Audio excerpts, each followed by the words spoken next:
It is painful for me to admit that the films that seem the most foreign to me are the ones made in the closest proximity. The cruel irony is I never found Australian film accessible, despite having been born, raised, and culturally conditioned here. My lack of connection or desire to connect stems from a supreme dislike for what Australia often stands for in films. A laughingstock of blokey schlock, endearing boganista, and wide landscapes with beauty and death around every turn. I did not have any appreciation for seeing my land committed to film. The emboldened patriotism bug of being a die-hard Aussie didn't seem to infect me, at least not when it came to the movies we made. However, this warped understanding of Australian media portrayal was not my fault. It was the fault of a systematic, continuous hammering of stereotypes and stock characters by media outlets eager to get bums on seats and scoop up viewership from an international audience. What I wanted to find was someone who broke through this impenetrable mold. A person or people who at least attempted to make a film not for an Australia light audience and fans of an idea of a country, but for the people who actually lived in it. Ladies and gentlemen, Kenny.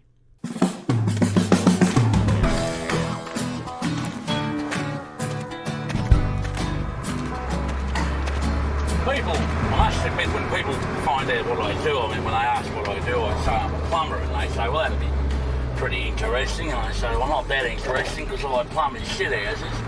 In 2006, with a budget of about $1 million, brothers Clayton and Shane Jacobson created Kenny, a mockumentary about a man of the same name who installs portable toilets for a living.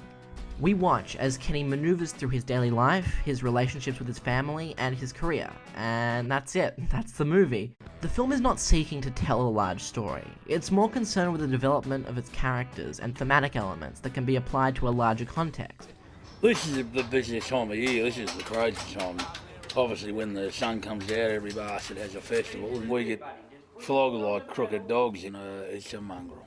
At its core, Kenny is a story about inadequacy. More specifically, it's a story about what we, as a society, deem to be inadequate. Kenny is constantly berated for what he does, whether it's by the people using his services or his own family. Kenny could have easily been a crass and vulgar comedy considering its subject matter, as in the likes of the Ozploitation movement of the 1970s. However, as Felicity Collins puts it, Kenny is a linguistic rather than visceral comedy, focusing on authenticity rather than toilet humour. This is exemplified by the mockumentary format, which captures the subtleties and nuances in performance through its rough and guerrilla exterior.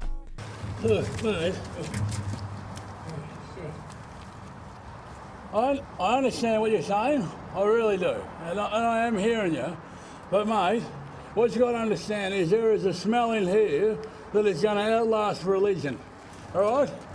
Despite his job, Kenny remains reasonably chipper throughout the film. Kenny often cracks jokes at his own expense, and overall seems content with his position in life.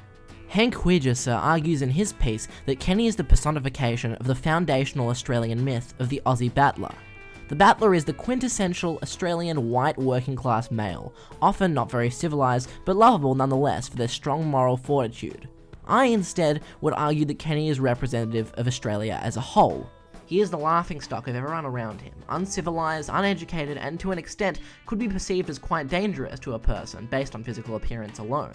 However, beneath this rough exterior, Kenny has a heart of gold. The film trains us to love him by showing us his sense of humour, family values, and sensitivity, especially when being confronted. Yeah, it's just, I don't need to ring him, I've got a job. Yeah, but I'm talking about a real job. I'm talking about a real job. I've got a real job, Dad, I'm a plumber. Yeah, plumber my ass, I know what you are.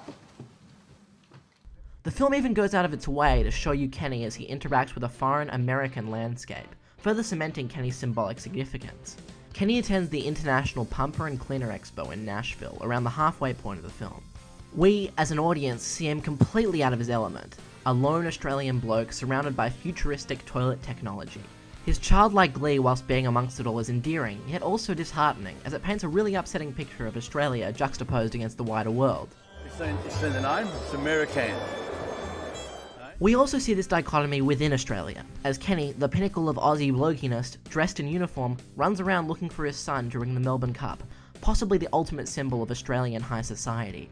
Later, we see these same elegantly dressed individuals peeing on the ground, drinking, and behaving filthily, showing us that even though they pretend to be, they're no better than someone like Kenny.